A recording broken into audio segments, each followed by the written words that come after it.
They say you never really know someone until you see them at their worst. I thought I knew my husband. 6 years of marriage. A baby on the way. A future we'd built together. Then I walked into County General Hospital at 2 in the morning and I saw his jacket, draped over a chair, outside labor and delivery room 4. My husband was inside holding another woman's hand, watching her give birth to his child. I was 7 months pregnant. She was having his baby that night. And I realized something in that moment, standing in that fluorescent lit hallway. My whole life had been a lie. But here's the thing. He had no idea who he'd married. He thought I was just a nonprofit worker living paycheck to paycheck. He thought he was the provider, the big man, the one with all the power. He was wrong, so incredibly wrong. What happened next? Let's just say that 2 weeks later, I walked back into that hospital. And when I left, his entire world was destroyed. And mine was just beginning. This is the story of how I lost everything and gained myself. How I went from invisible wife to unstoppable woman. And how the biggest mistake of his life became the best thing that ever happened to me. Stick around, because this story, it gets good. The jacket draped over the chair was Dylan's. Grace would recognize that gray wool anywhere. She'd bought it for him. Grace Winters stood in the maternity ward waiting room at County General Hospital. 2:15 in the morning, the fluorescent lights hummed overhead. That particular sound hospitals make, antiseptic and fear mixed together in the air. Her hand went to her belly. 7 months. The baby kicked, strong, alive, reminding her she wasn't alone even when she felt completely alone. Dylan had called 3 hours ago. Emergency at work, babe. Don't wait up. Love you. His phone had been off since then, straight to voicemail every single time. Owen, Dylan's older brother, had mentioned something at dinner last week. Dylan seemed stressed about something at the hospital. Owen was an accountant, precise with words. He didn't say things by accident, so Grace had driven here. County General, the closest hospital to their rental house. The hospital Dylan had suggested for their birth plan. Good reputation, he had said, close to home. Now she understood why he knew so much about it. The jacket hung on the chair outside labor and delivery room 4. Dylan's phone charger coiled next to it. His favorite coffee mug. The one that said world's best dad that she'd bought him when they found out about the pregnancy. 4 months ago, back when she still believed in things like world's best dads. A nurse pushed through the door, young, tired, night shift exhaustion written across her face. The father can come back, Hal. Baby's crowning. Grace felt her knees unlock, felt the floor tilt. Felt everything she thought she knew slide sideways into a different reality. She walked to the door, not thinking, just moving. Her body knew before her brain caught up. Through the small window, she could see into the room. Dylan stood next to the bed, his hand wrapped around another woman's hand. Younger woman, brunette, screaming through a contraction, face red, hair plastered to her forehead with sweat. Dylan bent down, whispered something in her ear. The woman nodded, squeezed his hand, the same way Grace had practiced, squeezing his hand, at birthing class 6 weeks ago.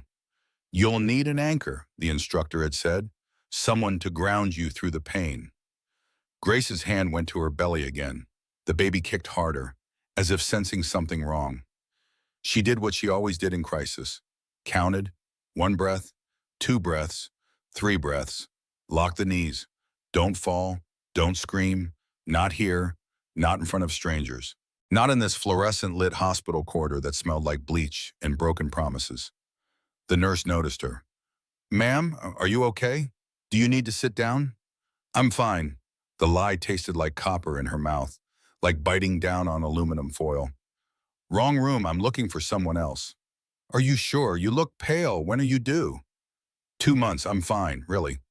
Grace turned, walked, 1 foot in front of the other, past the nurse's station where 3 women in scrubs typed at computers, past the elevator with its cheerful ding, past the gift shop that was closed and dark, to the stairwell, 7 flights down, 1 hand on the metal railing, 1 hand on her belly. Her feet echoed in the concrete space, each step a small decision to keep moving, keep breathing, keep existing in a world that had just fundamentally changed. Her phone buzzed in her pocket. She pulled it out. Dylan. Hey, babe. Emergency resolved. Be home in an hour. Love you. Grace sat down on the concrete steps. Cold seeped through her maternity jeans. The kind she'd bought at Target because Dylan said they needed to save money for the baby. The kind that cost $19 and made her look frumpy. The kind she wore because she thought being a good wife meant being practical. She opened her text messages with Dylan, scrolled back through the past 6 months, every working late message, every client dinner excuse, every team meeting that ran long. She opened their banking app, joint account, the one they'd opened together 3 years ago. Ours, he'd said, everything shared, no secrets. She scrolled through transactions, seeing things she'd trained herself not to see. Small withdrawals, $50 here, 100 there, cash, always cash. For lunch, he'd said when she asked once, easier than using the card. Baby supply purchases, not from her. Different stores, Babies R Us on 8th Street. She'd never been to that location. Bye-bye Baby in Riverside, too far from their house to make sense.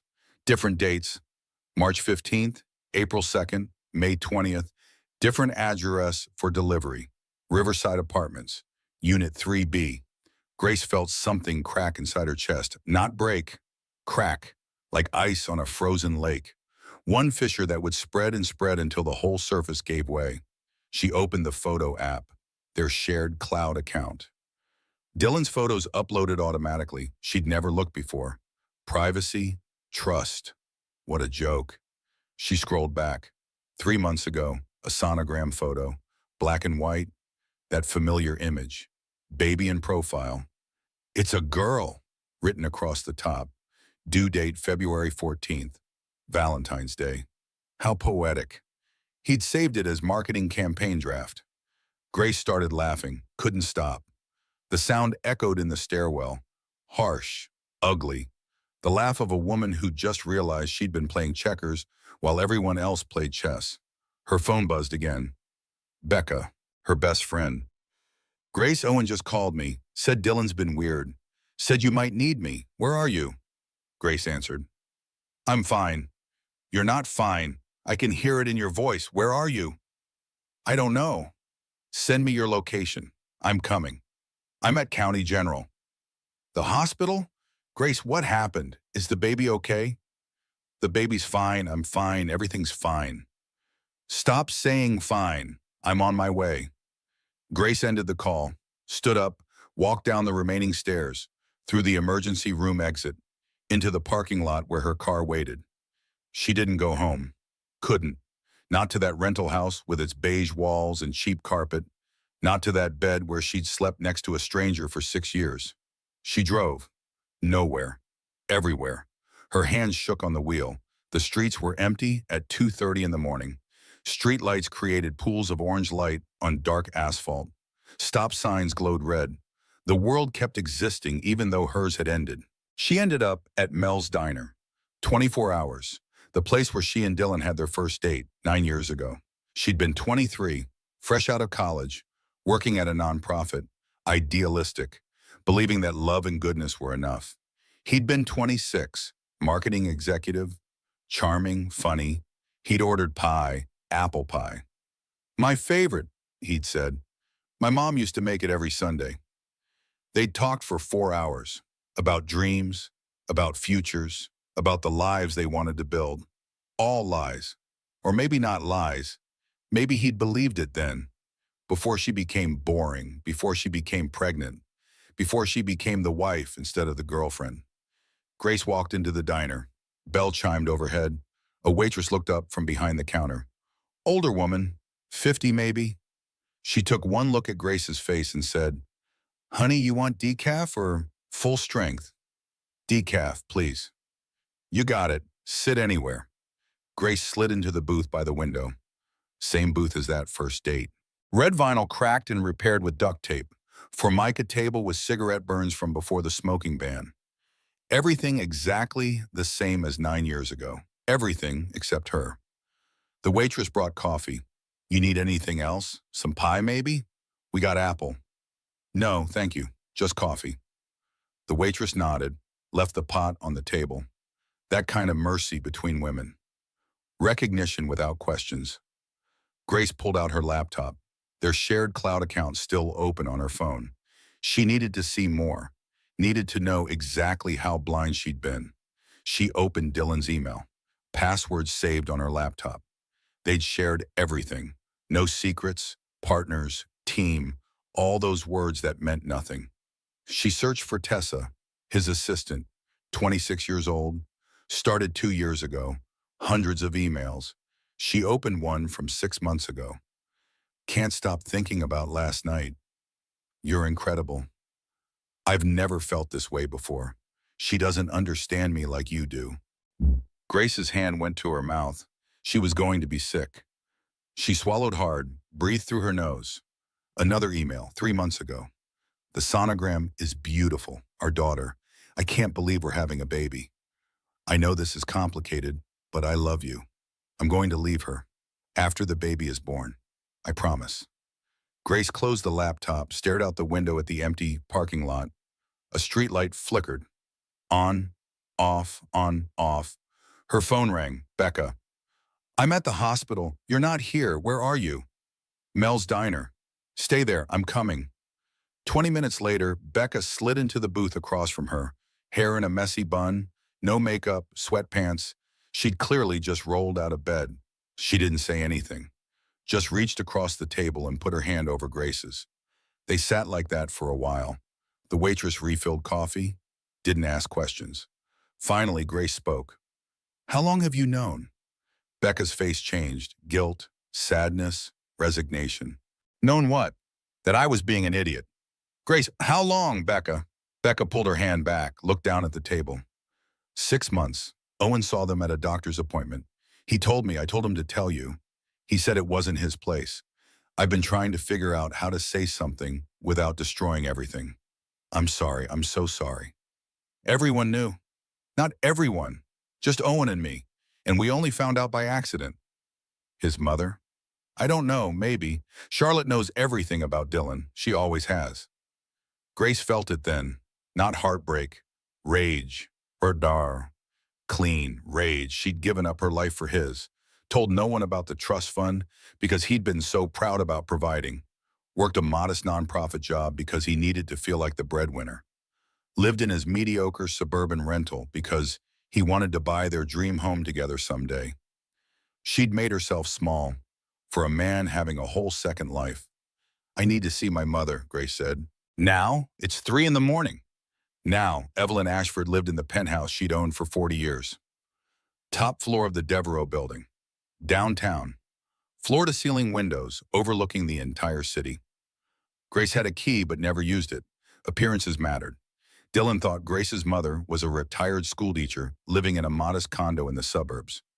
My mom's on a fixed income, Grace had told him years ago. She gets by, but there's not much extra. Another lie, one of many. Grace let herself in at 4 a.m. The elevator opened directly into the apartment. 12,000 square feet, modern art on the walls, pieces that cost more than most people's houses. Evelyn sat in the living room, reading, still dressed. She looked up when Grace walked in, didn't seem surprised. He finally did something unforgivable, Evelyn said. Not a question. You knew? I'm your mother. I know everything. Evelyn set down her book. Sit. Grace sat on the sofa. Italian leather, soft as butter. The kind of furniture Dylan would never recognize as expensive. He thought expensive meant showy. Didn't understand that real wealth whispered instead of shouted. His mistress is in labor. County General. Right now. Evelyn didn't flinch, didn't gasp, didn't do anything except nod slowly. And you're 7 months along. I've been living in that ugly rental, driving that practical sedan, working for $42,000 a year, for him, to make him feel big. Because you loved him. Because I was a fool. Evelyn stood, walked to the bar, poured herself 2 fingers of scotch, 30-year-old single malt, offered the bottle to Grace. Grace shook her head. You weren't a fool, Evelyn said. You were young, in love. You wanted to be normal. I understood that. Your father would have understood that. At the mention of her father, Grace felt tears coming. She fought them back. Not yet. Not here, she couldn't fall apart yet. Tell me, Evelyn said. Everything.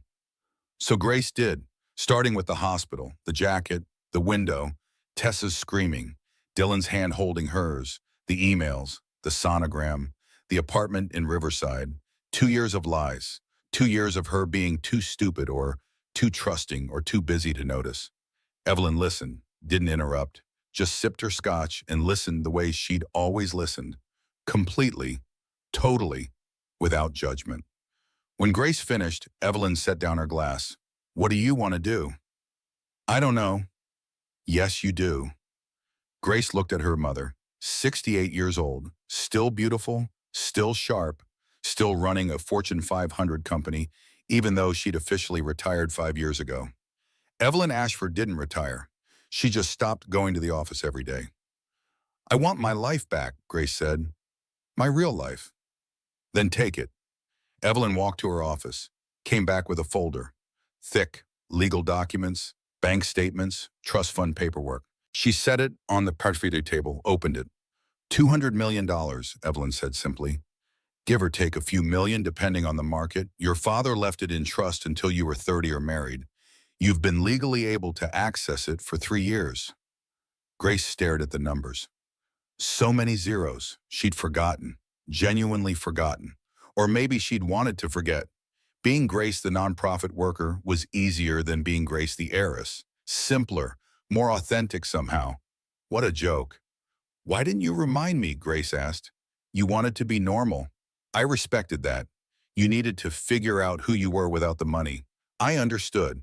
Your father did the same thing, worked construction for 5 years before he touched his inheritance. Said he needed to know he could make it on his own. And then he built Ashford Industries. Evelyn smiled, small, sad. But darling, normal is overrated, and Dylan Winters is a parasite. Grace started laughing. That same hysterical edge from the hospital stairwell.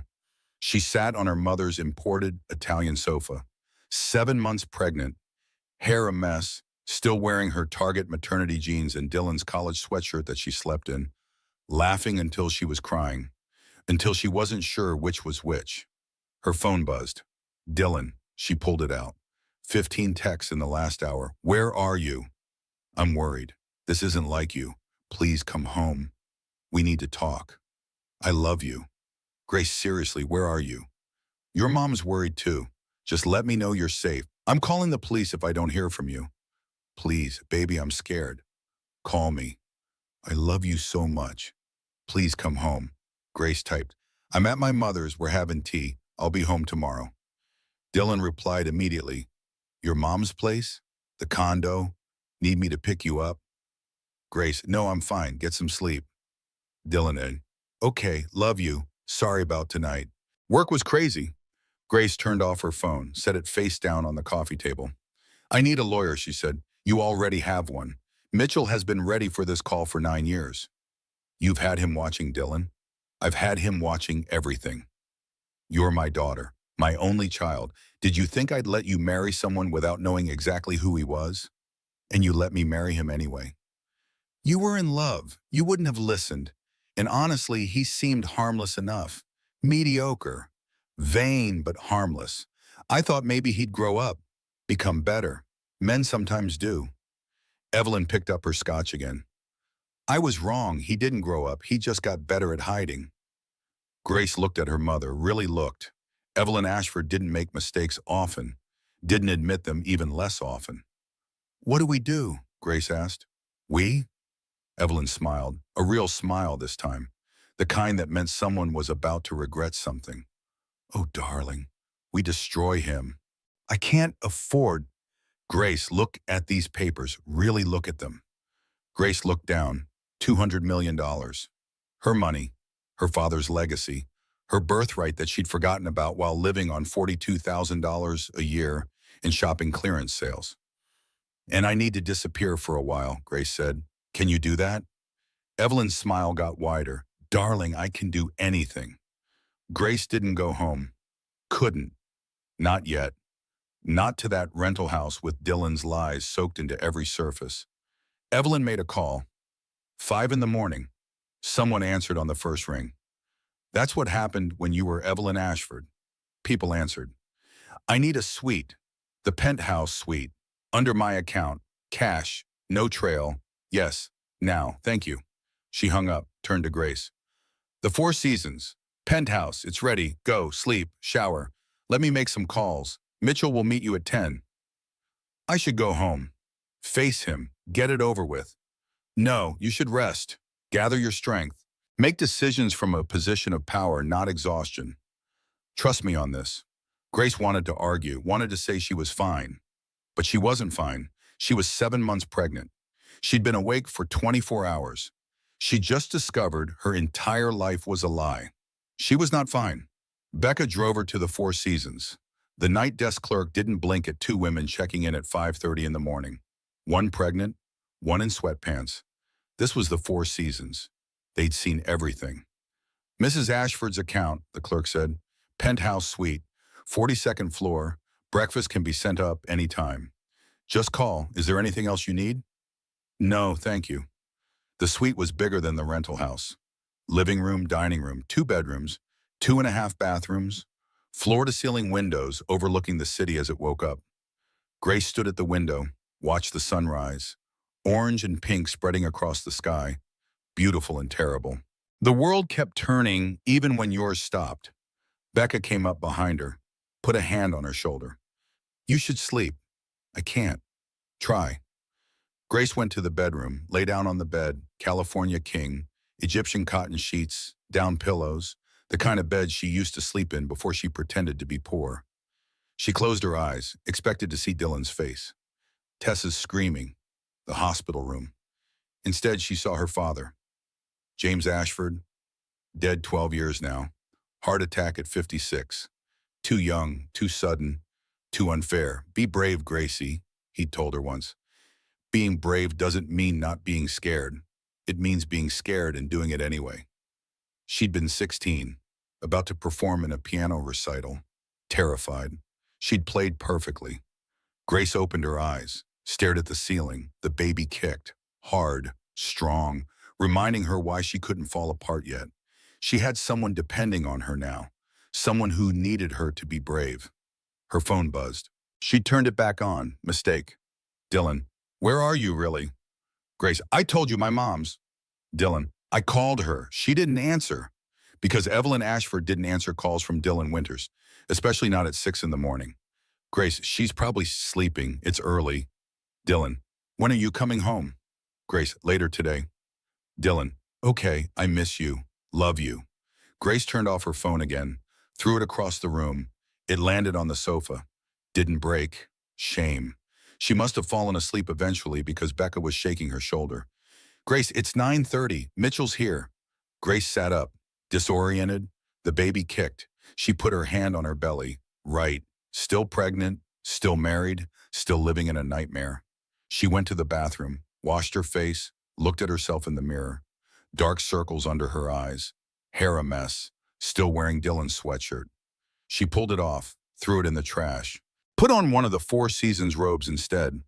When she came out, Mitchell Hayes sat in the living room. 45 years old, gray hair, sharp suit.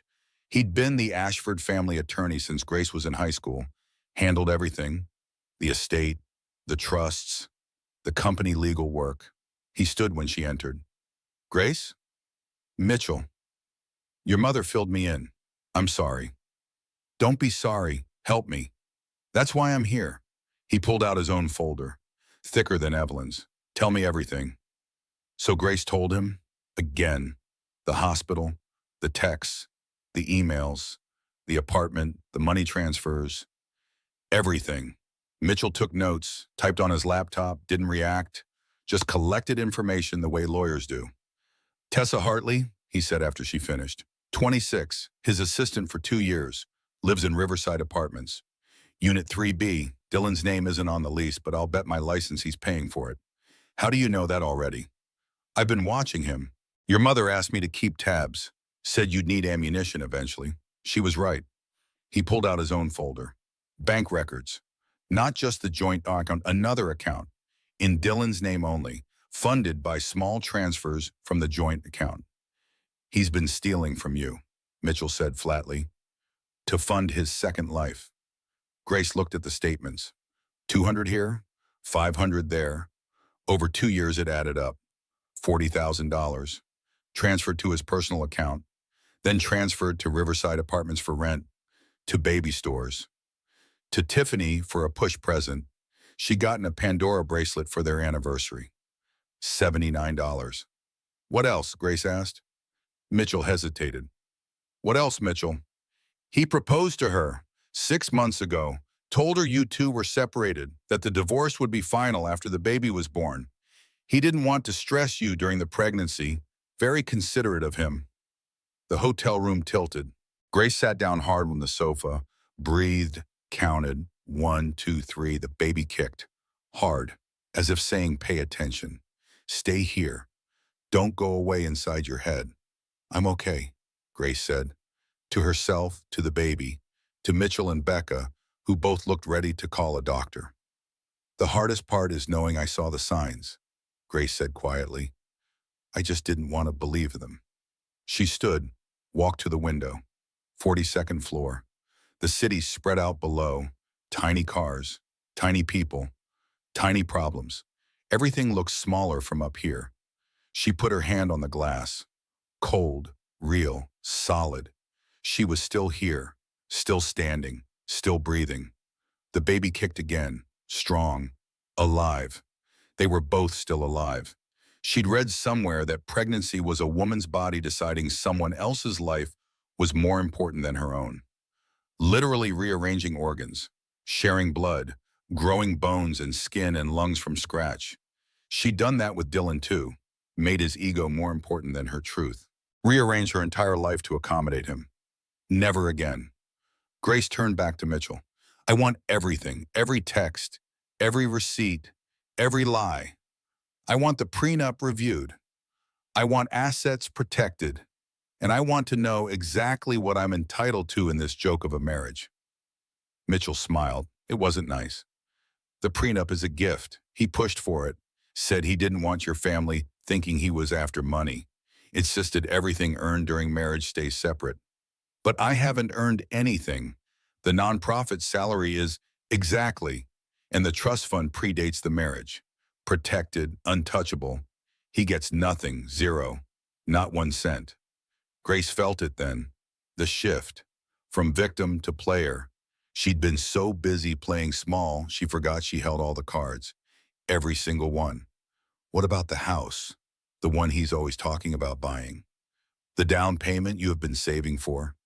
Yes, that's your money from your salary, joint account but contributed solely by you. He spent his salary on Tessa. Mitchell flipped through papers. Actually, he spent more than his salary. He's $40,000 in credit card debt you don't know about. 3 credit cards, maxed out, all in his name only. Guess what he bought with them? Tell me. Furniture for the Riverside apartment, a crib, a changing table, a glider, maternity clothes for Tessa, prenatal vitamins, hospital bills, the diamond necklace from Tiffany, $2,000, posted on Instagram, Tessa wearing it. Caption says, he always knows exactly what I need. Grace started laughing again, that same bitter edge. So I've been funding my own humiliation, essentially. Then let's give him what he wants. Let him think he's won, for now. Mitchell closed his folder. What's the plan? Grace looked out the window again, the city below, her city. Her father had built half of it. Ashford Industries owned more real estate downtown than any other company, including the building where Dylan's marketing firm leased office space. How had she forgotten that? How had she let herself forget who she was? I'm going to disappear, Grace said. For a week, maybe 2, long enough for him to get comfortable, long enough for him to make mistakes, and then I'm coming back, as myself, my real self, not the version I created for him. Grace went home at 9 in the morning. Dylan's car sat in the driveway, right where she'd left it 12 hours ago, before her entire life imploded. She found him in the kitchen, making breakfast, pancakes, her favorite, his apology language, food, care, domestic performance. Hey, he said when she walked in, turned, smiled. That same smile that had made her fall in love 9 years ago. Boyish, charming, perfect white teeth, dimple in his left cheek. Empty. How had she never noticed how empty that smile was? I was worried, he continued. You okay? Mom okay? Fine, just needed some mother-daughter time. He crossed the room, hugged her. She stood there, didn't hug back, felt nothing, like hugging a stranger. His cologne was different. When had that changed? I'm sorry about last night, Dylan said. Pulled back, looked into her eyes. Perfect, concerned husband face. He'd practiced that. Must have. The work emergency was intense. The Clarkson account is a disaster. I didn't want to wake you with the details. Grace pulled away, walked to the table, sat down, watched him pour orange juice, plate pancakes, add butter, syrup, everything exactly how she liked it. Which hospital were you at? She asked. Casual, just making conversation. He froze for just a second. Micro expression. Then recovered. Hospital? Owen mentioned you were stressed about something at the hospital. I thought maybe the emergency was medical. Oh no, I mean yes, one of the junior associates, appendicitis, had to cover his work. Poor guy. He's fine though. Surgery went well. Which hospital? County General. That's close. Good hospital. Good reputation. Yeah, I've heard that. He set the plate in front of her. Sat down across from her. Watched her take a bite. Pancakes that tasted like cardboard. Like betrayal. Like 6 years of lies. Good? He asked. Perfect. Thank you. Her phone buzzed. Text from Evelyn. Mitchell has everything ready. Whenever you're ready to pull the trigger. Dylan glanced at the phone. Your mom? Yes, just checking in. She's been calling a lot lately. Has she? Feels like it. Everything okay there? She seemed weird when I called this morning. She was probably asleep. You called at 6. I was worried about you. Grace looked at him, really looked, saw what she'd been too blind to see before. The guilt poorly hidden behind concern, the calculation in every word, the way his phone sat face down on the counter, always face down now. When had that started? She felt it building inside her. The rage, the need to scream, to throw the pancakes in his face, to show him Mitchell's folder. Every receipt, every text, every lie documented in black and white. But not yet. Mitchell was right, strategic, calculated, from a position of power. Everything's fine, Grace said, stood up, kissed his cheek. I need to rest. The baby was kicking all night. I barely slept. Of course, I'll clean up. You go rest. Grace went to the bedroom, their bedroom. Beige walls, cheap furniture from IKEA, his clothes taking up 3/4 of the closet space, her wedding dress shoved in the back, his college trophies on the dresser, her achievements in boxes in the garage because we don't have room. She sat on the bed, fully clothed, shoes on, couldn't make herself lie down, couldn't make herself relax in this space that smelled like his cologne and her stupidity. This room, this house, this life, all a lie. She sat there for 30 minutes, just breathing, just existing, just waiting for her body to stop shaking. Becca texted, you okay? Grace, no, but I will be. Becca, need anything? Grace, a new wish life, yeah. Becca, consider it done. What's the plan? Grace looked around the room, saw it clearly for the first time. The prison she'd built for herself, the cage she'd decorated and called home. She typed, I'm going to disappear, and when I come back, I'm coming back as myself. That night, Dylan came to bed at 11, kissed her forehead. Love you. Love you too. The lie was getting easier, like a muscle she was exercising. Practice for bigger lies to come. He fell asleep within minutes. The sleep of someone with nothing to hide, or someone who'd gotten very good at hiding things. Grace lay awake, stared at the ceiling, made lists in her head, everything she needed to do, everything she needed to become. At 2 in the morning, she got up, went to the kitchen, opened her laptop, started researching prenatal wellness retreats. Found one in the mountains, 2 hours away. Week-long program, no phones, doctor recommended for stress reduction during high-risk pregnancies. Perfect. She called Evelyn, 3 in the morning. Her mother answered on the first ring. What do you need? A prenatal wellness retreat, mountains, week-long. Can you make that happen? Consider it done. When? 3 days from now. I need to set it up. Make it believable. I'll have something by morning. Get some sleep, darling. I can't sleep. Then rest. There's a difference. Grace went back to bed. Dylan snored softly beside him. She looked at him, this man she'd married, this stranger in her bed. Who was he? Who had he ever been? Had she ever really known him? Or had she fallen in love with a performance? A character he played. Charming boyfriend. Devoted husband. Excited father-to-be. All roles, all false. The next morning, Grace casually mentioned the retreat at breakfast. Adarba. Morgan recommended this wellness retreat for high-risk pregnancies, stress reduction. I'm thinking about going. Dylan looked up from his coffee. A retreat? For how long? A week. A week? Grace, that's a long time. What if something happens? It's only 2 hours away, and Dr. Morgan will be checking in. She thinks it's a good idea. My blood pressure's been high. I didn't know your blood pressure was high. I didn't want to worry you. He reached across the table, took her hand. Perfect, concerned husband gesture. Of course you should go, if the doctor thinks it's best. When? This Friday, my mom and Becca are coming too. Girls' trip, sort of. She watched his face, saw the relief, quickly hidden but there. A week without her, a week with Tessa and the new baby. That sounds great, he said. Really great. You deserve some relaxation. Some time with your mom and Becca. You're sure? Absolutely. I'll miss you, of course. But your health comes first. The baby's health. Grace squeezed his hand. You're the best.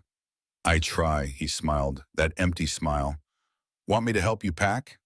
No, I'll handle it. You have work. Okay, but call me every day. I'll worry. I promise. That afternoon she packed. One suitcase, left half her clothes in the closet, wouldn't need them. Friday morning came. Evelyn picked her up in her car. Not the Mercedes, the Honda, the one she kept for when she needed to be retired school teacher Evelyn instead of CEO Evelyn. Dylan hugged Grace goodbye. Call me when you get there. Be safe, I love you. I love you too. Another lie. But this time it didn't hurt. This time it felt like the armor. They drove 2 hours, not to the mountains, to the private airport on the east side of the city. Mitchell met them there, more papers. This is the easy part, he said. Sign here, and here, and here. This transfers all assets back to your sole name. This opens new accounts he can't touch. This authorizes me to handle everything while you're gone. Grace signed. Her signature looked different, stronger, more decisive. The signature of someone who'd stopped pretending. What about the joint account? Grace asked. Do you want to empty it or leave it? Leave enough for his regular expenses. Take the rest. Put it somewhere safe. How much is enough? $2,000. That's what he usually spends on rent and utilities. Let him pay his own bills for once. He'll notice. Let him notice. Let him panic. Let him wonder. Mitchell smiled. You're going to be fine, Grace. I know. They boarded the plane, Evelyn's plane. Bombardier Global 7500, $65 million. Dylan thought Evelyn lived on a teacher's pension in a modest condo. Grace sat in the leather seat. Watched the ground drop away. Up here, she could breathe. The city got smaller. Her problems got clearer. Everything looked different from altitude. She ordered sparkling water, put her feet up, let her mother's staff fuss over her. This was her birthright. This freedom, this peace, she'd given it away for a man who never deserved it. Never again. They landed in Jackson Hole 3 hours later. Private terminal. No lines, no security, no waiting. Evelyn owned a compound here. 6 bedrooms, mountain views, staff who understood discretion. The kind of place where billionaires went to hide. Becca was already there. And Owen, Dylan's brother. The one who'd seen, who'd known, who felt guilty. I should have told you, Owen said the moment Grace walked in. I'm sorry, I'm so fucking sorry. Grace looked at him. 48 years old, older than Dylan, more responsible, more honest, too loyal to his baby brother. "You're telling me now," she said. They sat by the fireplace. Real wood, real flames. Grace in cashmere instead of Target clearance. Drinking tea from China instead of chipped mugs. Being herself instead of Dylan's diminished wife. Owen told her everything. The affair started 2 years ago. Office Christmas party. Too much champagne, too much proximity. Tessa was new, young, impressed by Dylan's title, his confidence, his lies. Then it became regular. Hotel rooms on lunch breaks, late nights at the office that weren't about work, business trips where Tessa came along as his assistant. Then serious, real feelings, or whatever Dylan was capable of feeling for someone other than himself. Then Tessa got pregnant. Dylan panicked, told Owen, made Owen promise not to tell. "It's complicated," Dylan had said. "I love Grace, but Tessa needs me. The baby needs me. I'm trapped." "He said he was going to end it," Owen continued. "Said he loved you, that Tessa was a mistake. Then she decided to keep the baby. Then he kept seeing her, then he proposed to her. Told her you two were separated, that he'd leave after your baby was born." "Did he tell her about me?" "Yes, but he said you two had an understanding. Staying together for appearances, for the baby. That the marriage was over, but the paperwork would have to wait." Grace felt it then. The bottom, the absolute bottom. He didn't just cheat. He erased her. Made her a plot point in his story with someone else. The bitter wife.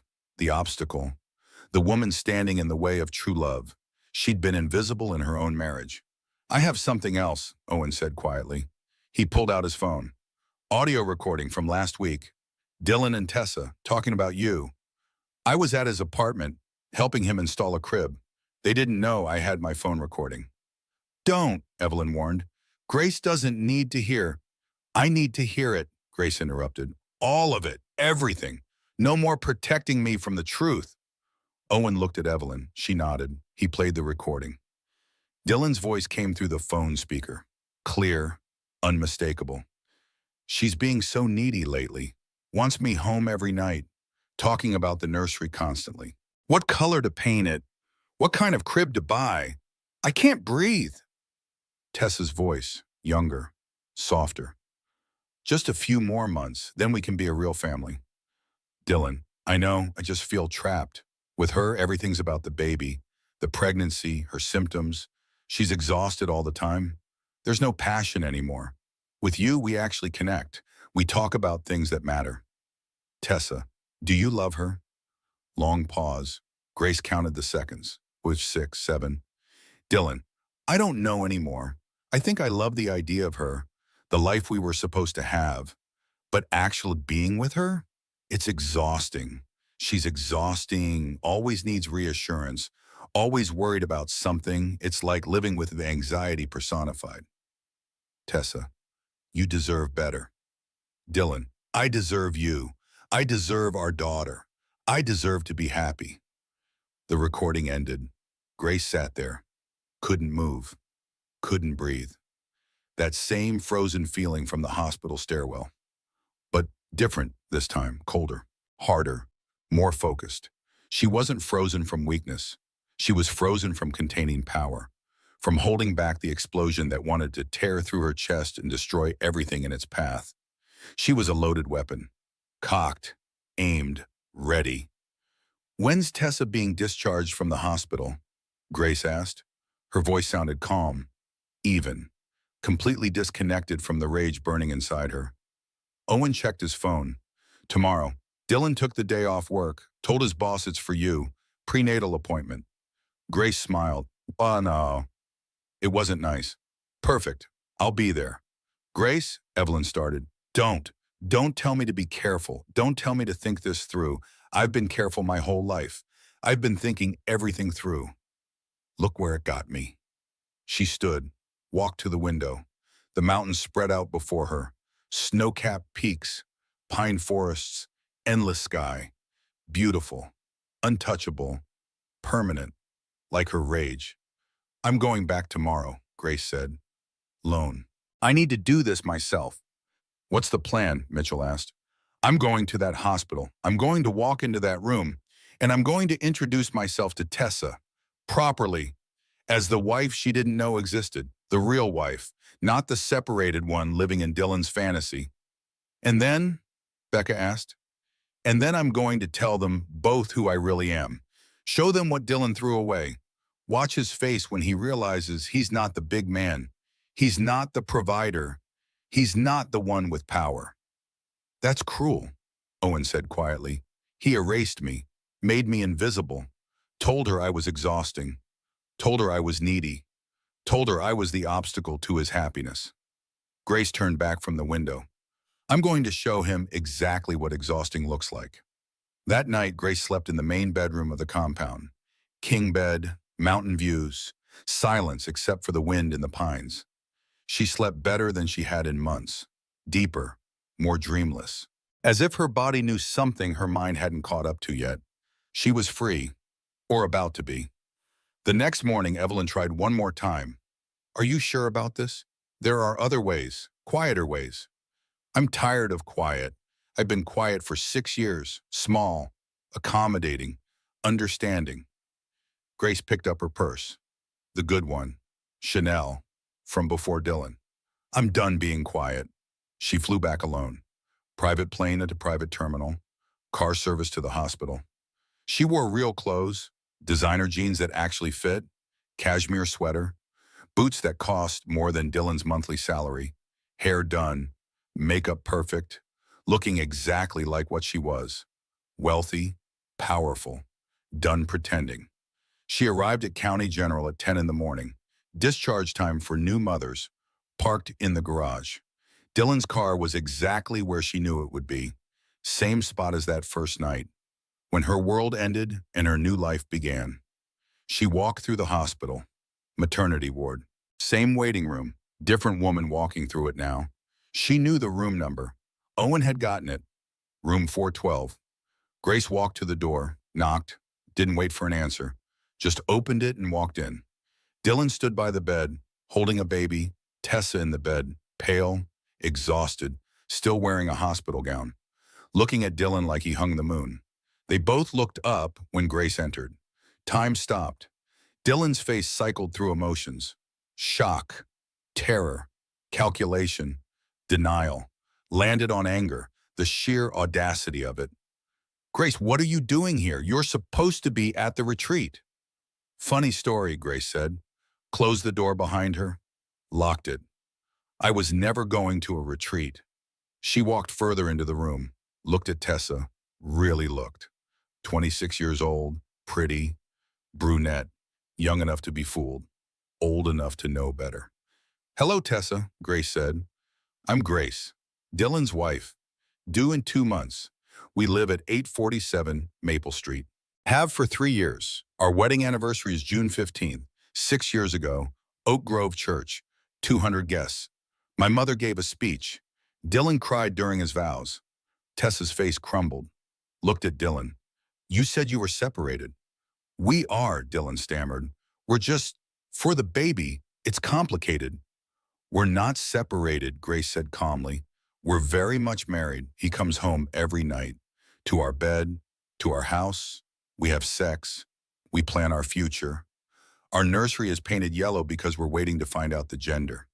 He made me pancakes 3 days ago, cleaned up the kitchen, told me he loved me, kissed me goodnight. Grace felt it then. The power of truth, of standing in her reality instead of his lies. She wasn't yelling, wasn't crying, just stating facts, watching his carefully constructed world implode. Grace, you need to leave, Dylan said. His voice had an edge now, dangerous. This is private. Nothing about this is private. You made sure of that. Grace turned back to Tessa. What's your daughter's name? Emma, Tessa whispered. She was crying now, silent tears down her cheeks. She's beautiful. Congratulations. Grace meant it. The baby was innocent, a victim like the rest of them. Did Dylan tell you he'd marry you? Tessa nodded. Did he tell you he loved you, that I was cold, unaffectionate, that we'd grown apart? Tessa nodded again. Did he tell you I was needy, exhausting, that living with me was suffocating? Tessa's eyes widened. How did you? He told me you were a mistake, that it meant nothing, that you were trying to trap him with the baby, that he'd end it but couldn't because you threatened to tell me. Grace watched Dylan, his face getting redder, angrier, cornered. We're both victims here, Tessa, just in different ways. Get out, Dylan said, louder now. You're upsetting her. She just gave birth. This is harassment. Actually, this is truth. I'm done with lies, done with quiet, done with small. Yeah, Grace pulled out her phone, opened her banking app, turned it to face them both. This is my bank account, my real one, $200 million. Give or take a few million depending on how the market performed this week. Dylan's face went white. Trust fund from my father, James Ashford, founder of Ashford Industries. You know that company? The one that owns this hospital? The one that owns the building where your marketing firm leases office space? The one that just bought out your employer?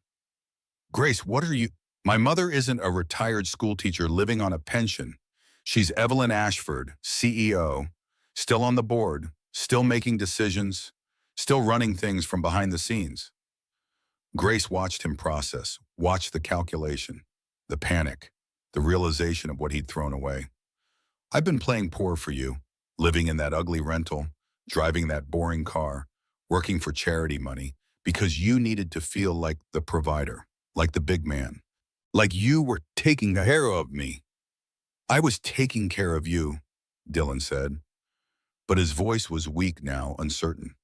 You were using me, my salary paid for everything, the rent, the utilities, the groceries, while you spent your salary on Tessa, on this apartment, on furniture and baby supplies and diamond necklaces from Tiffany. She turned back to Tessa. Did he tell you that? That I paid for everything while he played house with you? Tessa shook her head, still crying, holding Emma close. My lawyer has reviewed everything. The prenup you insisted on, it protects me. Not you. You get nothing. The house down payment you've been promising for 6 years, my money, from my salary, the joint account you've been draining, my contributions. Your salary went to this. Grace gestured around the hospital room. And to $40,000 in credit card debt. You can't do this, Dylan said. Desperate now. We're married. We're having a baby. We are having a baby. And you'll pay child support. $1,500 a month, based on your actual earning potential. My lawyers are very good. You'll be lucky to afford rent after they're done. Grace looked at Tessa one more time. He's all yours. The debt, the lees, the man who needs women to make themselves small so he can feel big. Good luck with that. She walked to the door, unlocked it, stopped with her hand on the handle. Oh, and Dylan, I'm not Grace Winters anymore. I filed the paperwork yesterday. I'm Grace Ashford again. I took my name back, my real name, my father's name, because I'm taking everything back that I gave away for you. She opened the door, walked out, left them both sitting in that hospital room with the consequences of his choices. She didn't look back. Grace walked out of County General for the second time.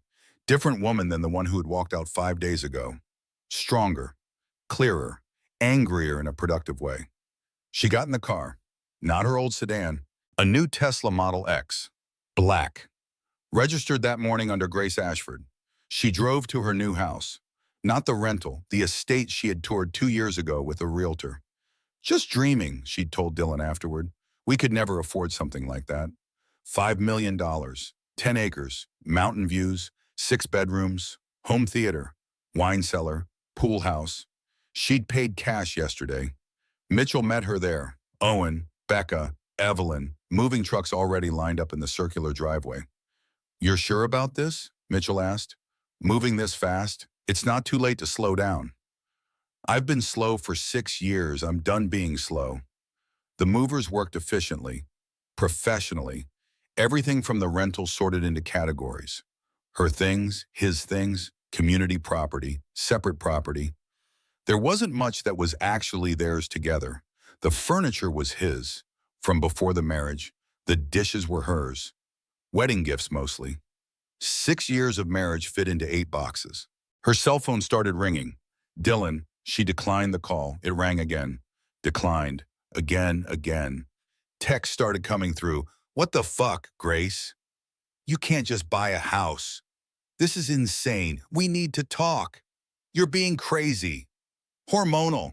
Think about the baby. Our baby. You're going to regret this. I'll change. I'm sorry. Please. Grace blocked his number. He called from Tessa's phone. She answered. Grace, please, I know I fucked up. I know. But we can fix this. We can go to counseling. We can work through this. For the baby. Think about our baby. I am thinking about the baby. That's why I'm leaving. So our child doesn't grow up thinking this is what love looks like. You're being vindictive. You are not thinking straight. You're pregnant and emotional, and I've never thought more clearly in my life. My lawyer will contact you about custody arrangements. Don't call me again. Grace, she hung up. Block that number too. Grace stood in her new living room, floor-to-ceiling windows overlooking mountains. Empty space, clean space, hers. She walked through room after room, 10 bedrooms, 12 bathrooms, chef's kitchen, library with built-in shelves, master suite with a balcony and a soaking tub. She'd seen it on a tour once, whispered to Dylan, maybe someday. He'd laughed. Maybe in another life. This life, we're regular people, regular house, regular dreams. This life right here. She sat on the floor in the empty master bedroom. Expensive hardwood, original to the house, 100-year-old oak. Just sat, breathed, existed in space she didn't have to shrink for. Becca found her there 20 minutes later. Food's here. Ty, you need to eat. I'm not hungry. Baby is, come on. They ate pad thai on the floor of the dining room. Paper plates, plastic forks, millionaire eating takeout in an empty mansion. How are you really doing? Becca asked. Grace considered the question. I don't know. I'm angry, relieved, terrified, free, all at once. Is that normal? For this situation, completely normal. I keep waiting to feel guilty, like I went too far, like I should have handled it differently. Did you go too far? I told a woman who just gave birth that her entire relationship is a lie, in front of her baby. That feels cruel. She deserved to know the truth. She's 26, broke, single mother now, no tribe, no education. I destroyed her life. Dylan destroyed her life. You just told her about it. Owen appeared in the doorway, looking nervous. Grace, Dylan's on his way here. My mother called him. She's upset that you bought a house without consulting the family. Let him come. Are you sure? He's really angry. I'm counting on it. Actually, call the police. Tell them there might be a trespassing situation. Give them Dylan's description. Ask them to send someone. Becca grinned. You're kind of a badass now. I've always been a badass. I just forgot for a while. 20 minutes later, Dylan's car came screaming up the driveway. Gravel spraying, he slammed on the brakes, got out, saw the moving trucks, the house, the gates, the security cameras. His face cycled through emotions. Shock, rage, disbelief. He ran to the door, started pounding. Grace, open this door. This is insane. You can't just buy a house. We're married. We make decisions together. Grace opened the door. Security guard beside her, hired that morning from a private firm. Mr. Winters, you're trespassing. Please leave. Trespassing? This is my wife. My family. This is my business. I'm not your wife anymore. Papers are being filed Monday, and this is my business. My house. My property. You need to leave. I'm not leaving until we talk. Until you explain what the hell is going on. The police arrived. 2 squad cars. Mitchell had called ahead. Explained the situation. Pregnant woman, volatile estranged husband. Domestic situation. Sir, you need to leave the property, one officer said. Dylan looked at Grace, really looked at her. Maybe for the first time, saw her clearly. She wasn't the same woman he'd married. Standing tall in designer clothes in front of a mansion with lawyers and security and police backing her up. You planned this, Dylan said. You set me up. No, you destroyed yourself. I just stopped cleaning up your mess. Grace felt it click into place. The final transformation.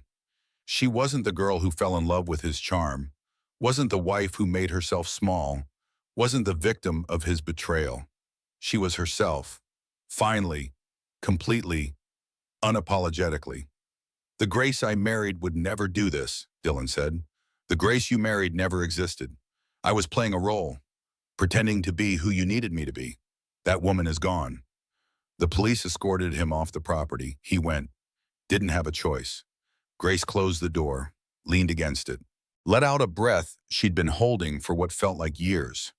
That was intense, Owen said. That was necessary. Her phone rang as a unknown number. She almost didn't answer. Did anyway. Mrs. Ashford, this is Victoria Marshall. I'm Tessa Hartley's attorney. My client would like to speak with you. Would you be willing to meet? Grace looked at Mitchell. He shrugged. Your call. Why? Grace asked. Because she has information you need, and you have resources she needs. 5 o'clock, Brewster's coffee shop downtown, public place, safe. Will you come? Grace shouldn't, should let it go, should move on, should never see that woman again. But curiosity won. I'll be there. Grace arrived at Brewster's coffee shop at 5 exactly. Victoria Marshall sat in the corner. 50-something, sharp suit, auburn hair pulled back, professional. Mrs. Ashford, thank you for coming. She stood, shook Grace's hand, firm grip. My client will be here shortly. She's nervous. She should be. That's fair. Tess arrived 5 minutes later, baby in a carrier. Emma, 1 week old, wrapped in a pink blanket. They sat, awkward, painful, 2 women destroyed by the same man. Tessa spoke first. I'm sorry. Grace blinked. You're sorry? I didn't know. I knew you existed, but he said things and I believed him. I wanted to believe him. Tessa's voice cracked. I'm 26. He was my boss. He seemed sophisticated, worldly, trapped in a loveless marriage. I thought I was helping him escape. Grace looked at her, really looked, saw past the anger, saw another woman manipulated by Dylan's lies. He told me you were frigid, Tessa continued, that you married him for stability, that there was no passion, that you both agreed to stay together for appearances but had an understanding, open marriage, sort of. We didn't. I know that now. Tessa looked at Emma. I have a daughter, no grosso, no savings, no degree. I dropped out of college sophomore year. Needed to work, support myself. I thought Dylan was my chance at something better, at stability, at family. What do you want from me? Nothing. I want to tell you something. Dylan has another woman. The coffee shop tilted. Grace grabbed the table. What? Victoria pulled out a folder. Photos, time-stamped. Recent, last month. Dylan, with another woman. Not Tessa, not Grace, someone new. Even younger, blonde. Pretty. Her name is Amber Collins, Tessa said. 23, started at the firm a month before I went on maternity leave. His new assistant. I saw texts on his phone 2 weeks ago, same pattern, same lines. My wife doesn't understand me. You're different, and this feels real. Grace stared at the photos. Dylan and Amber at a restaurant, at a bar, in his car. He wasn't a man who made a mistake. He was a serial cheater, a predator, a pattern. I didn't cause this, Grace said quietly. To herself, to Tessa, to the universe. I couldn't have prevented this. This is who he is. Yes, Victoria said. This is who he is, and he'll do it again, and again, until someone stops him. Why are you telling me this? Grace asked Tessa. Because I'm broke. I have a baby, no job, no references because my boss got me pregnant, no education to fall back on, no family support. My parents cut me off when I got pregnant, said I made my bed, and I'm about to get destroyed in court when Dylan fights custody and support. You want money. I want justice. But yes, I also need money. Victoria works on contingency. She thinks we have a case. Workplace harassment, abuse of power, coercion. But litigation takes time. Months, maybe years. I can't wait that long. Grace looked at Victoria Marshall. What exactly are you proposing? Cooperation, you have resources, legal power, information. Tessa has testimony, evidence, credibility as the other injured party. Together, you destroy him. Separately, he picks you off one by one, plays you against each other, wins. Grace should say no, should walk away, let them figure it out, not her problem anymore. But she looked at Tessa, 26, baby in arms, scared, alone, exactly where Dylan wanted her, powerless, dependent, grateful for crumbs, and Emma, 1 week old, innocent, deserving better than Dylan Winters as a father. I'll pay for your lawyer, Grace said, and your rent for 1 year. While you get back on your feet, find a buy, finish your degree, whatever you need. Tessa's eyes filled with tears. Why would you do that? Because he wins when we fight each other, and I'm done letting him win. Grace realized something sitting in that coffee shop, making an alliance with her husband's mistress. This was power, real power, not revenge, not pettiness, strategic thinking, using resources to protect the vulnerable. Her father would be proud. Victoria smiled. I'll draw up the papers, non-disclosure agreement, clear boundaries, professional arrangement, nothing personal. One more thing, Grace said. Dylan's employer, his firm. What building are they in? Victoria checked her phone. Riverside Plaza, downtown. That's an Ashford Industries property. We own that building. I want Dylan fired, properly documented, sexual harassment, multiple complaints, abuse of power, creating hostile work environment. That ends his career, Victoria warned. Good. Let him see what having nothing feels like. They shook hands, enemies to allies, united by destruction. Grace left, got in her car, called Mitchell. File everything, divorce, full custody with supervised visitation only. I want depositions from Tessa, from Amber Collins, from anyone he's hurt. I want a pattern established. This is scorched earth, Grace.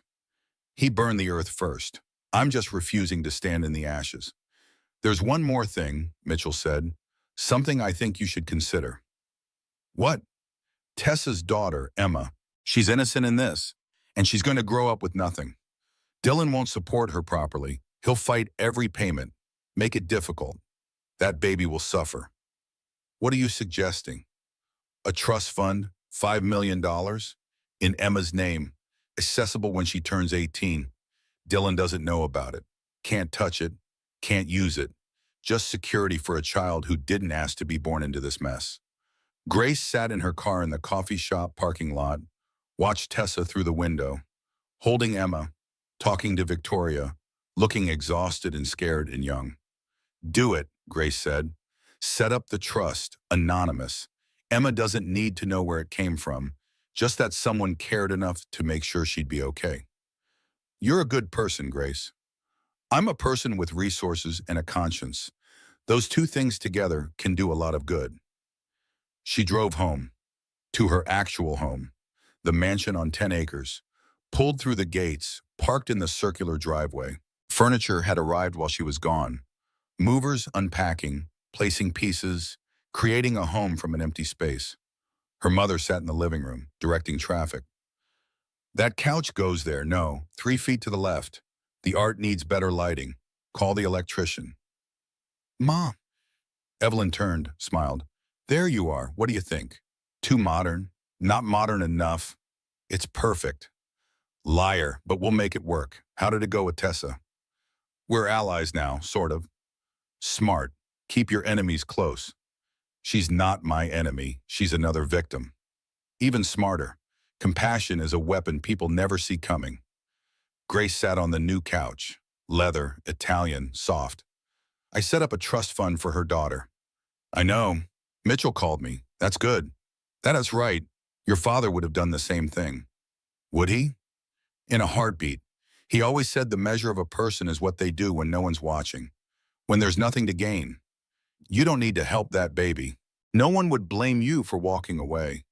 But you're doing it anyway. That's character. Grace felt tears coming, fought them back. I don't feel charitable. I feel angry. Good. Anger is useful. Anger gets things done. Just don't let it consume you. Use it. Channel it. Then let it go. How do I let it go? You're asking the wrong person. I've held grudges for 40 years. Evelyn poured herself a scotch. But you're better than me. You always have been. That night, Grace slept in her new bed. King-sized, new sheets, new pillows, new everything. No Dylan, no lies. Just her and the baby kicking inside her. She put her hand on her belly. Just us soon, she whispered.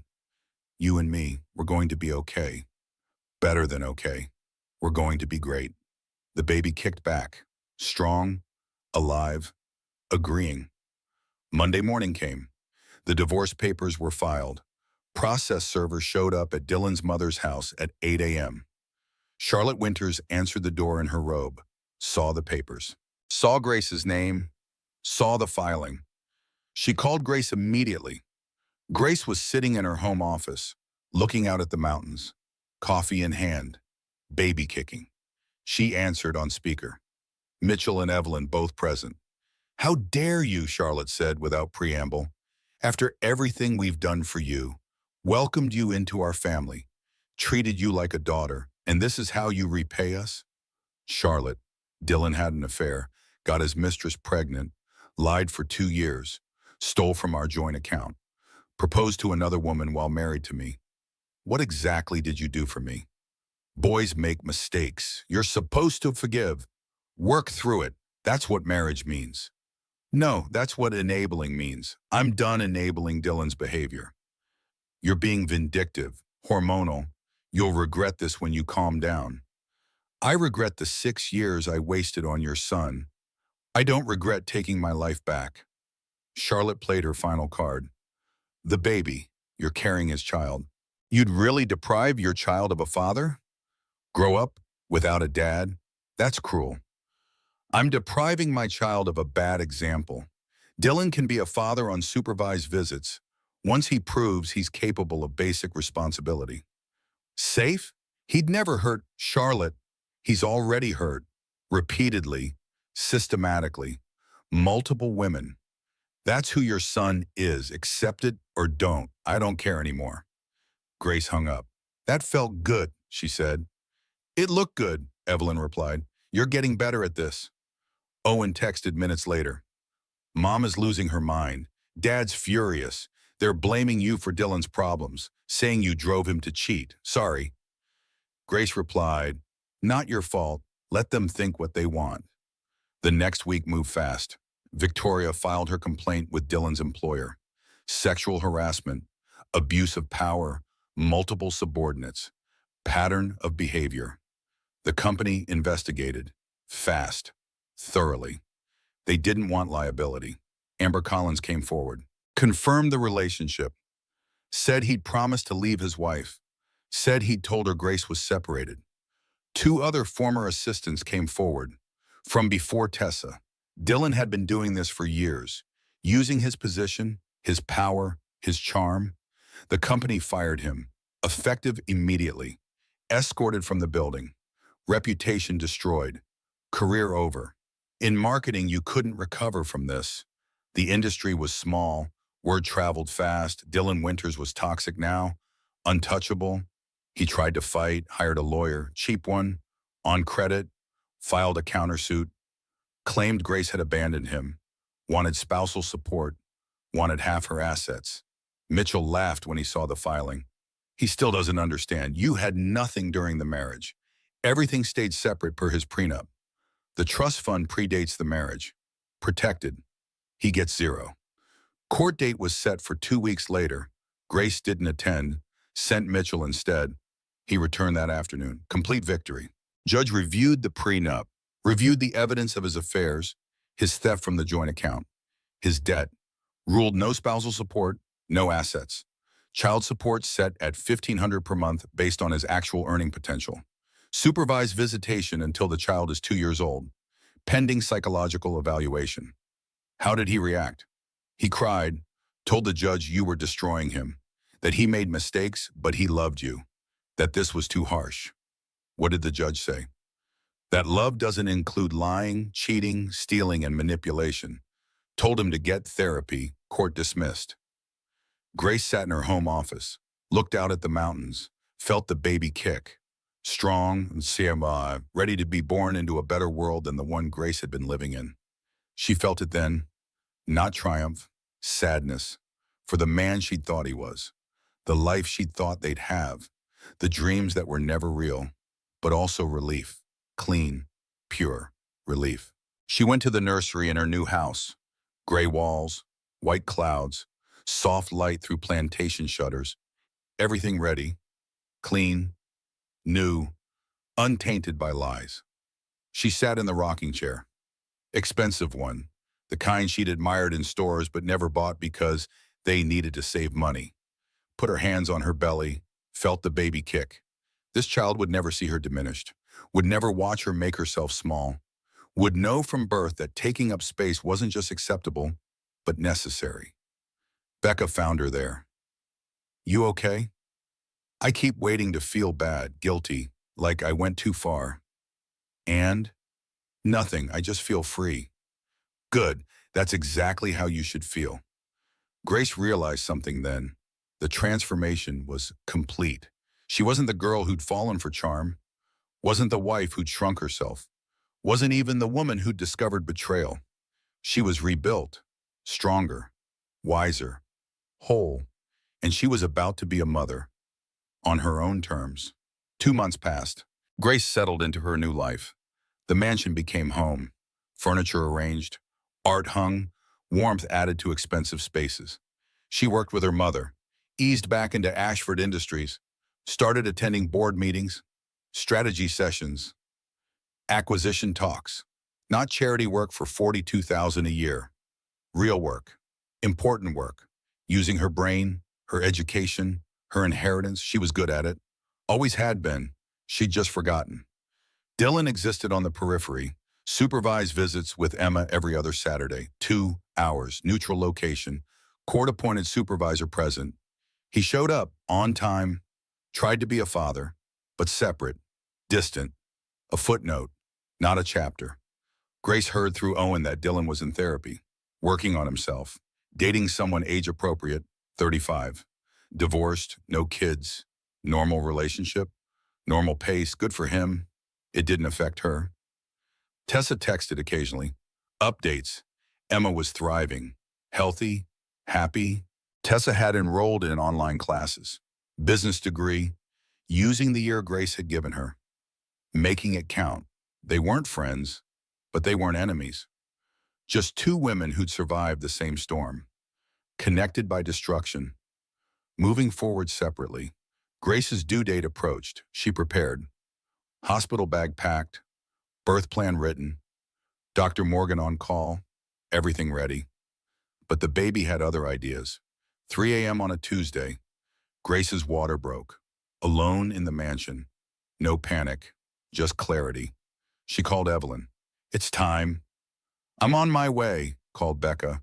Labor started. 20 minutes, called Mitchell. "Just so you know, baby's coming."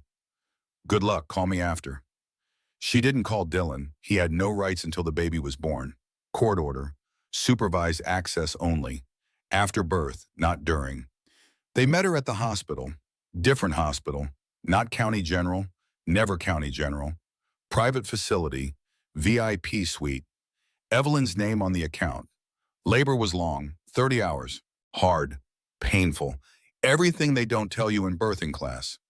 But Grace had done hard things. This was nothing compared to the past 4 months. Discovering betrayal, ending a marriage, rebuilding a life. This was just pain. Temporary, purposeful, leading somewhere good. Dr. Morgan stayed with her. "You're doing amazing. Just breathe. You've got this." Grace did have this. She'd survived worse, much worse. The baby came at dawn, golden light through hospital windows, birds singing outside. Girl, 8 pounds, 2 ounces, healthy, perfect, 10 fingers, 10 toes, lungs that work perfectly, screaming to prove it. They placed her on Grace's chest, warm, wet, alive. This tiny human who would never watch her mother disappear. Who would grow up knowing women could be powerful and soft, rich and kind, strong and vulnerable. "Her name?" the nurse asked. Grace looked at her mother, her best friend, the women who'd stood by her through everything. Eleanor James Ashford.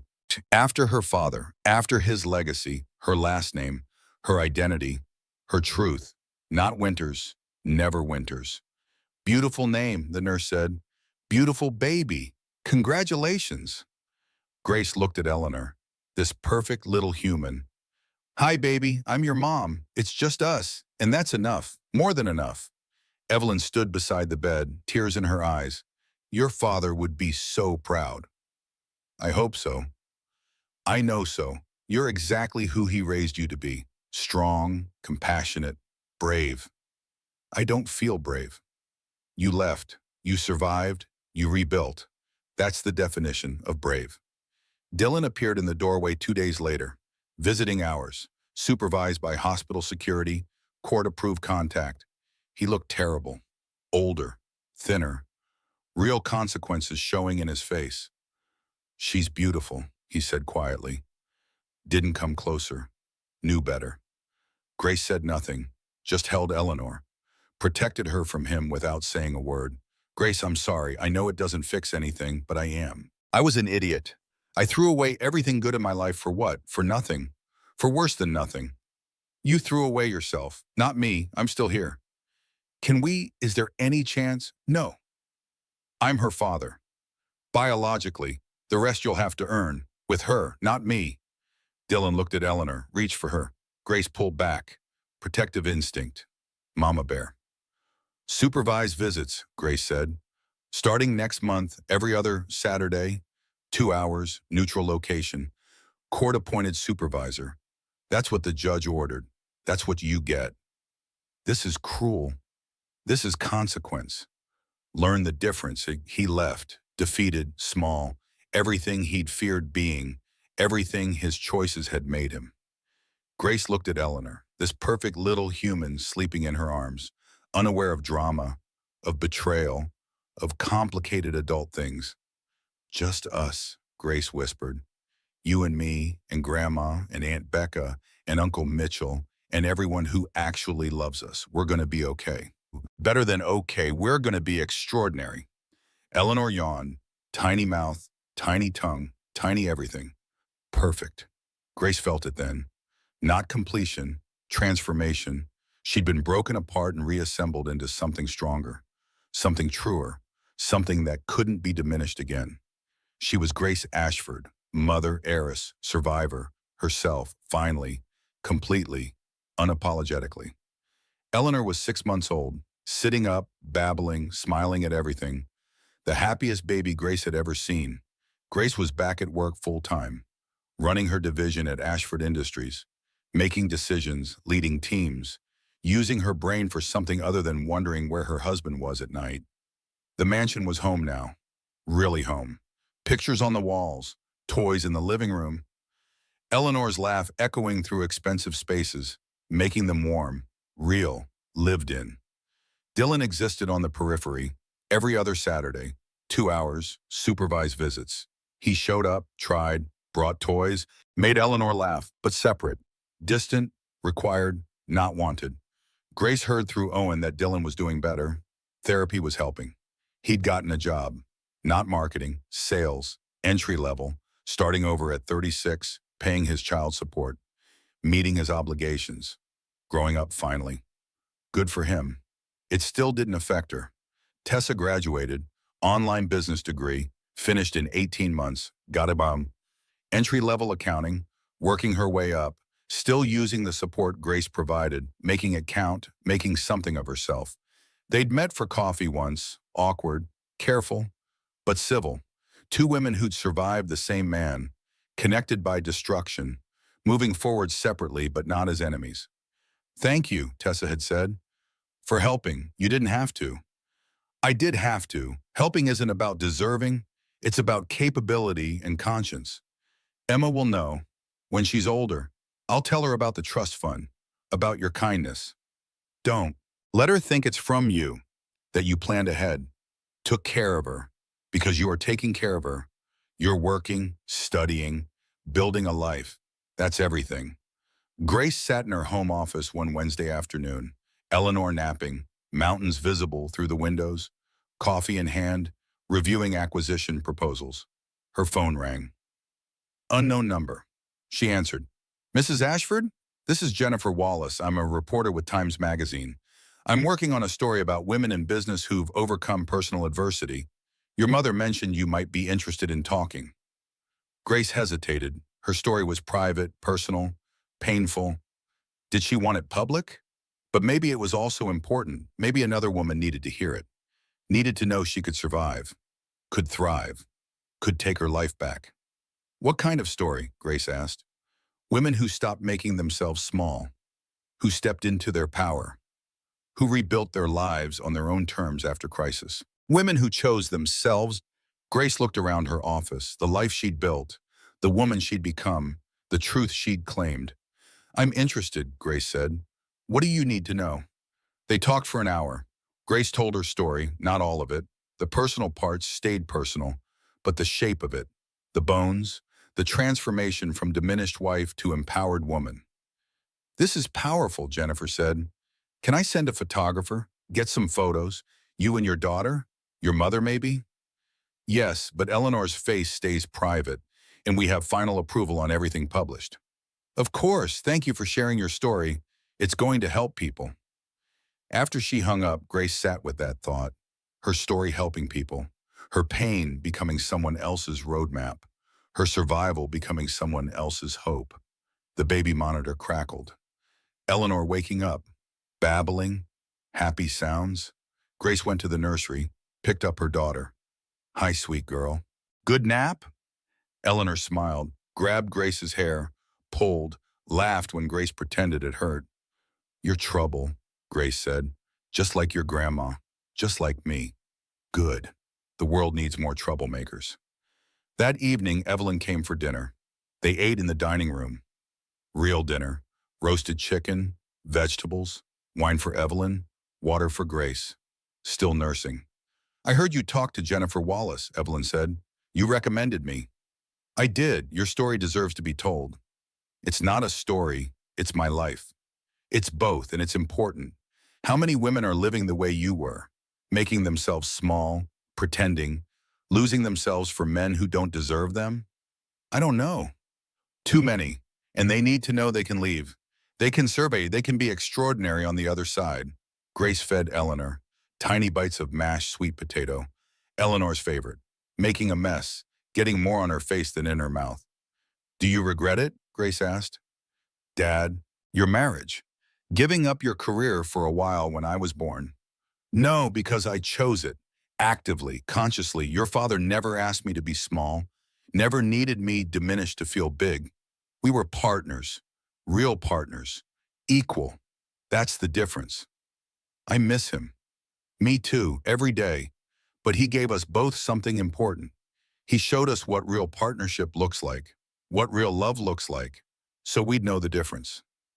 I didn't know the difference with Dylan. You were young, in love. You learned. That's all we can do.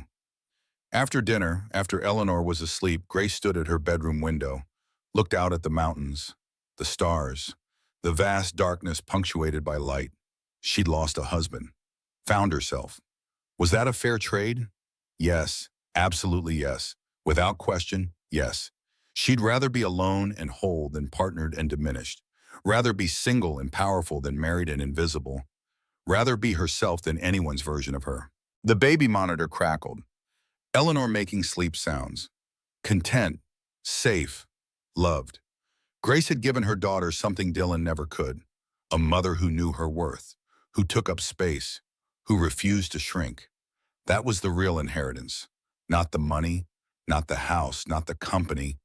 The knowledge that you could be knocked down and get back up, could be broken and rebuild, could lose everything and still be whole.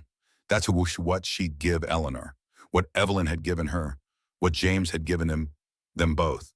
The knowledge that you were enough, just as you were, without apology, without permission, without making yourself small. The photographer came on a Tuesday, brought lights, equipment, an assistant, set up in the living room. Natural light, she said. We want authentic, real, not posed. Grace sat on the couch, Eleanor on her lap, 6 months old, curious, grabbing at the camera. Perfect, the photographer said. Just like that. Natural. Beautiful. And they took photos for 2 hours. Grace and Eleanor, Grace and Evelyn, Grace alone in her office, in the nursery, on the balcony overlooking the mountains. Tell me your story, the photographer said.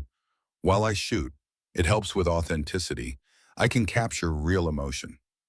So Grace talked, told the story, discovering the affair, the hospital, the mistress giving birth, walking away, revealing her wealth, taking her life back. The photographer stopped shooting, looked at Grace. That's the most badass thing I've ever heard. It didn't feel badass, it felt necessary. That's what makes it badass. You didn't do it for revenge. You did it for survival. For your daughter, for yourself. Jennifer Wallace came the next week, recorded the interview, asked questions, deep questions, hard questions, on important questions. When did you realize the marriage was over? In the hospital stairwell, sitting on concrete steps, realizing I'd made myself invisible. What was the hardest part? Knowing I'd seen the signs, I'd just chosen not to believe them. That's on me. Is it, or is it on him for lying? Both. He lied, I looked away. We both created that dynamic. What would you tell other women in similar situations? Grace thought about that, chose her words carefully. You're not crazy, trust your instincts, and leaving doesn't mean you failed. Sometimes leaving means you finally succeeded. You succeeded at valuing yourself, at knowing you deserve better, at choosing you. Do you hate him? Your ex-husband? No, I don't think about him enough to hate him.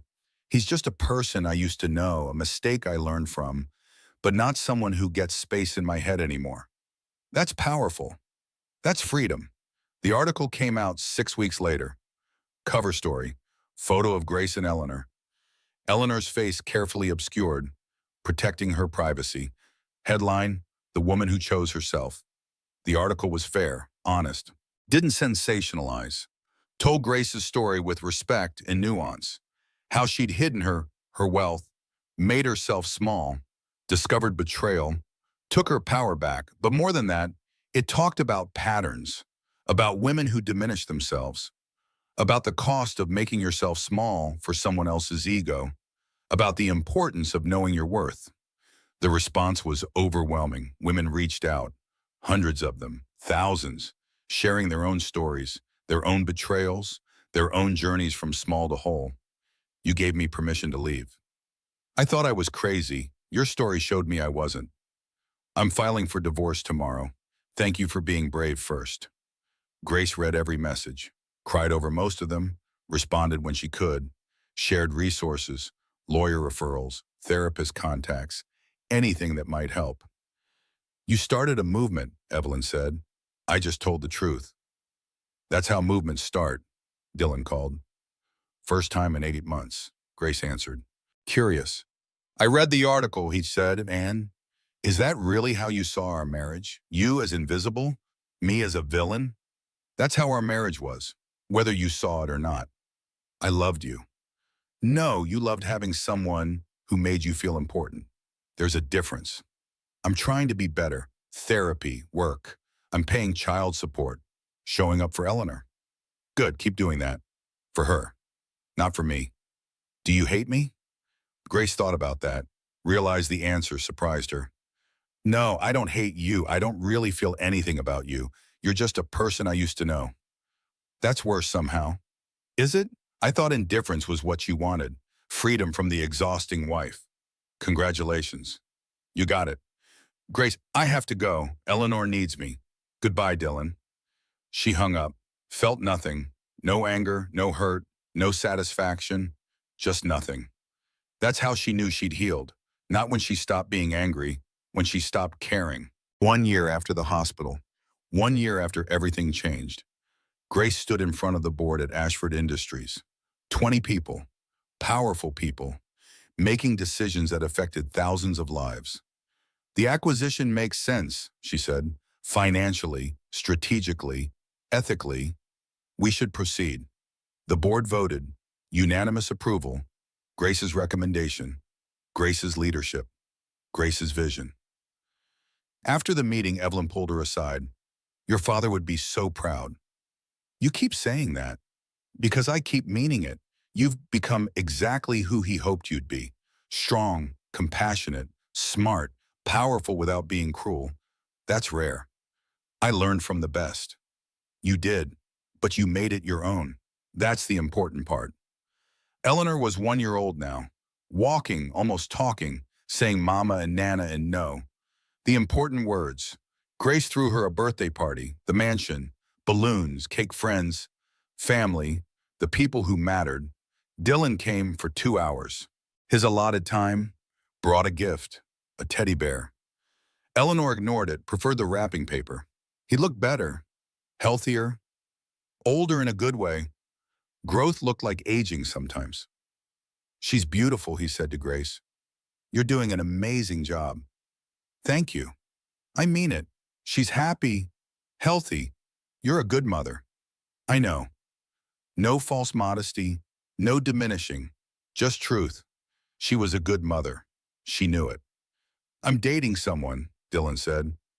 Serious, I wanted you to know before Eleanor meets her. Okay, let me know when you're ready for that. We'll coordinate. That's it? No jealousy? No anger? Why would I be jealous? You were never mine to lose. I just didn't know it until I did. After the party, after everyone left, Grace sat on the floor in Eleanor's nursery, cleaned up wrapping paper, balloons, the debris of celebration. Eleanor toddled over, grabbed Grace's hair, her favorite activity, pulled, laughed. You're trouble, Grace said, but you're my trouble. Eleanor laughed harder, said something that might have been mama, or might have been more, or might have been nothing. Hard to tell with 1 year olds. Grace picked her up, held her close. This tiny human who'd changed everything, who'd given her a reason to be brave when she didn't feel brave, who'd forced her to build a better life because doing it for yourself is hard, but doing it for your child is essential. Want to know a secret? Grace whispered. You saved me. The day I found out about you, the day I saw those 2 lines on that test. I didn't know it yet, but you saved me. You gave me a reason to stop being small, to start being real, to choose myself so I could teach you to choose yourself. Eleanor grabbed Grace's nose, laughed, didn't understand the words but understood the love. We're going to be okay, Grace said. Better than okay. We're going to be extraordinary. Her phone buzzed. Text from Becca. Saw the acquisition announcement. Badass. Drinks tomorrow? Grace. Can't. Eleanor has swimming lessons. Becca. You're such a mom. Grace. Best job I've ever had. That night after Eleanor was asleep, Grace stood on her balcony, looked out at the mountains, the stars, the world spread out below. She thought about Dylan, about Tessa, about the woman she'd been a year ago, scared, small, invisible. That woman was gone, not erased, transformed. Every experience, even the painful ones, had built her into who she was now, stronger, wiser, more herself than she'd ever been. Someone knocked on her bedroom door, Evelyn. Can't sleep? Grace asked. Never could. Your father used to joke that I'd sleep when I was dead. Might be right. Evelyn came out to the balcony, stood beside Grace. What are you thinking about? Everything? Nothing? How much can change in a year? You've done well, better than well. You've thrived. I didn't have a choice. We always have a choice. You could have stayed, forgiven him, made yourself smaller, convinced yourself it was enough. Many women do. I know, I almost did. What stopped you? Grace thought about that. Eleanor and Dad and you and myself. I couldn't teach my daughter to value herself if I didn't value myself. Couldn't show her what strength looked like if I was busy being weak. Couldn't tell her to take up space if I was making myself invisible. So you chose her. I chose us, both of us, the life we deserved instead of the life I'd settled for. Evelyn put her arm around Grace. Rare physical affection from a woman who showed love through actions more than words. I'm proud of you, Evelyn said. In case I don't say it enough, I'm proud of who you've become, who you've always been, just more of it now. Thank you for not giving up on me when I was being stupid. You weren't being stupid. You were being in love. There's a difference. Love makes us do things that look stupid from the outside, but from the inside, they make perfect sense until they don't.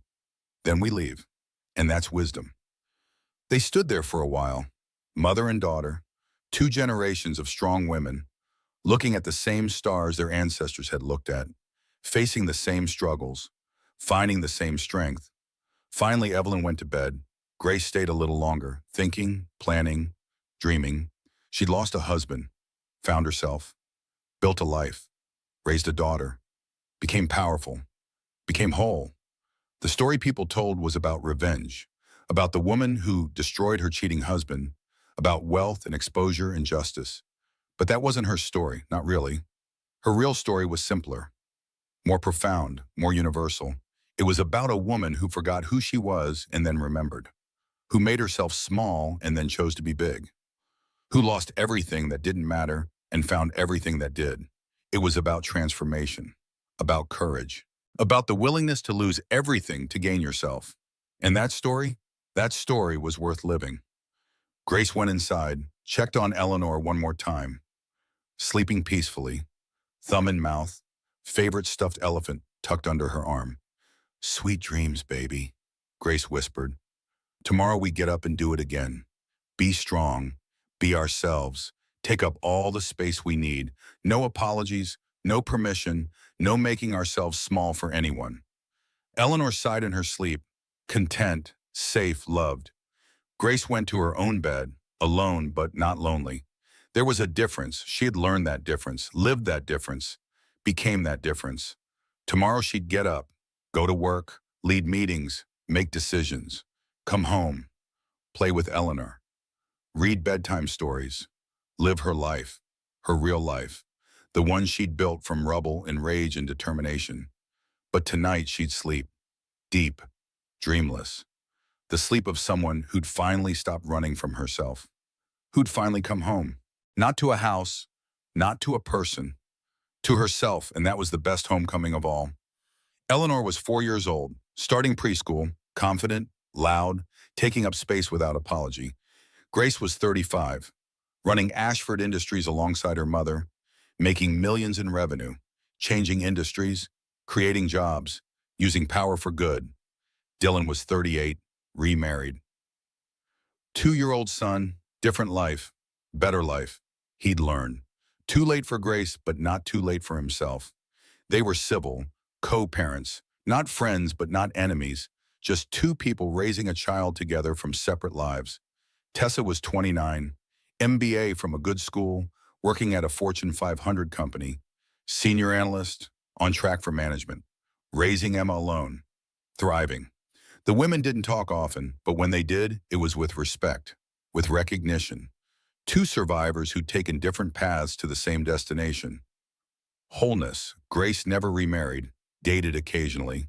Nothing serious. She'd learned something important. Being alone was better than being with someone who made you small.